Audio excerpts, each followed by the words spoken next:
আল্লাহর জিকির জাহান্নামের আগুন থেকে মানুষকে বাঁচায়।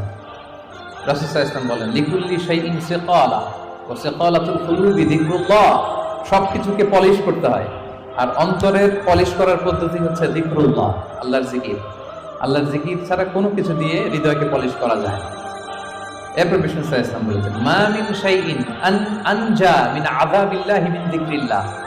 আল্লাহর আযাব থেকে বান্দাকে বাঁচাতে আল্লাহর জিকিরের চেয়ে কার্যকরী দ্বিতীয় কোনো জিনিস আর পৃথিবীতে নেই।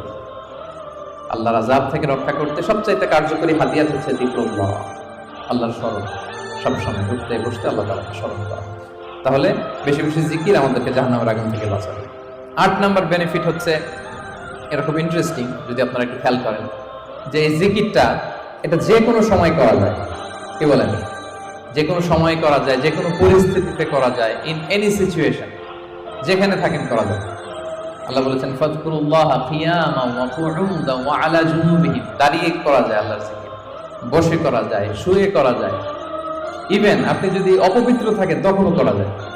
আল্লাহর জিকির করার জন্য, আল্লাহকে মনে মনে স্মরণ করার জন্য কিন্তু পবিত্রতার প্রয়োজন নেই, সবাই একমত। ইভেন আপনি যদি জুনুবি হালাতে থাকেন, মানে আপনার উপর গোসল করা ফরজ, তখনও আপনি আল্লাহর জিকির করতে পারবেন। ইভেন আমাদের বোনদের যখন পিরিয়ড চলে তখনও তারা আল্লাহর জিকিরগুলো করতে পারে, তাসবিহগুলো করতে পারে, তাহলিলগুলো করতে পারে। সুবহানাল্লাহ। তাহলে এটা এমন একটা আমল যেটা সব সময় করা যায়, যে কোনো মুহূর্তে করা যায়, যে কোনো সিচুয়েশনে করা যায়। সেজন্য আমরা যেন নিজেদেরকে আল্লাহর জিকিরের সাথে জুড়ে রাখি, সম্পৃক্ত করে রাখি। সবসময় আমাদের জিহ্বা যেন আল্লাহর জিকির দিয়ে আমরা সিক্ত রাখি। ৯ নম্বর বেনিফিট হচ্ছে, আমরা যদি আল্লাহর জিকির করি, আল্লাহ আমাদের জিকির করে। সুবহানাল্লাহ। আল্লাহ তাআলা বলেন, ফাযকুরুনি আযকুরকুম ওয়াশকুরুলি ওয়া লা তাকফুরুন। ওহে বান্দারা, তোমরা আমাকে স্মরণ করো, আমিও তোমাদেরকে স্মরণ করি। আমরা আল্লাহকে স্মরণ করলে আল্লাহ আমাদেরকে স্মরণ করে। সুবহানাল্লাহ। এটা অনুভূতির বিষয়।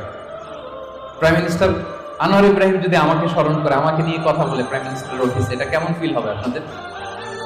জো বাইডেন আমাকে নিয়ে আলাপ করে হোয়াইট হাউস, এটা কেমন ফিল হবে আপনাদের? আরশের মালিক আল্লাহ সুবহানাহু ওয়া তাআলা আপনাকে স্মরণ করে, আপনার নাম উল্লেখ করে, এটা কেমন লাগে আপনার কাছে? আল্লাহু আকবার। হাদিসে কুদসিতে আল্লাহ তাআলা বলেন, ফাইন যাকারানি ফি নাফসি নাফসিহি যাকারতুহু ফি নাফসি। আমার কোন বান্দা যদি একাকী আমাকে স্মরণ করে, আমিও আমার বান্দাকে একাকী স্মরণ করি। আমার কোন বান্দা মনে মনে আমাকে স্মরণ করলে, আমি তাকে মনে মনে স্মরণ করি। ওয়া ইন যাকারানি ফি মালাইন যাকারতুহু ফি মালাইন খায়রিন মিনহু। আর সামষ্টিকভাবে কোন বিশাল প্রোগ্রামে, গেট টুগেদারে যদি সবাই মিলে আমি আল্লাহকে স্মরণ করে, তাহলে আমি এর চেয়েও বড় গেট টুগেদার সাজিয়ে ফেরেশতাদেরকে নিয়ে সেখানে আমি আমার বান্দাকে স্মরণ করি। ওয়া ইন তাকাররাবা ইলাইয়া বিশিবরিন তাকাররাবতু ইলাইহি যিরাআন। আমার কোন বান্দা যদি আমার দিকে এক বিঘত অ্যাডভান্স হতে চায়, অগ্রসর হতে চায়, আমি আমার বান্দার দিকে এক হাত অগ্রসর হই। ওয়া ইন তাকাররাবা ইলাইয়া যিরাআন তাকাররাবতু ইলাইহি বাআন। আমার কোন বান্দা যদি আমার দিকে এক হাত আসতে চায়, আমি আমার বান্দার দিকে 2 হাত এগিয়ে যাই। ওয়া ইন আতানি ইয়ামশি আতাইতুহু হারওয়ালা। আমার কোন বান্দা যদি আমার দিকে হেঁটে হেঁটে আসতে চায়, আমি আমার বান্দার সাক্ষাতে উদ্গ্রীব হয়ে তার দিকে দৌড়ে দৌড়ে যাই। ফাযকুরুনি আযকুরকুম ওয়াশকুরুলি ওয়া লা তাকফুরুন। আমাকে স্মরণ করো তো আমিও তোমাদের স্মরণ করব। আল্লাহু আকবার। তাহলে জিকিরের ৯ নম্বর বেনিফিট হচ্ছে, আমরা আল্লাহকে স্মরণ করলে আল্লাহ কি করে? আমাদেরকে স্মরণ করে।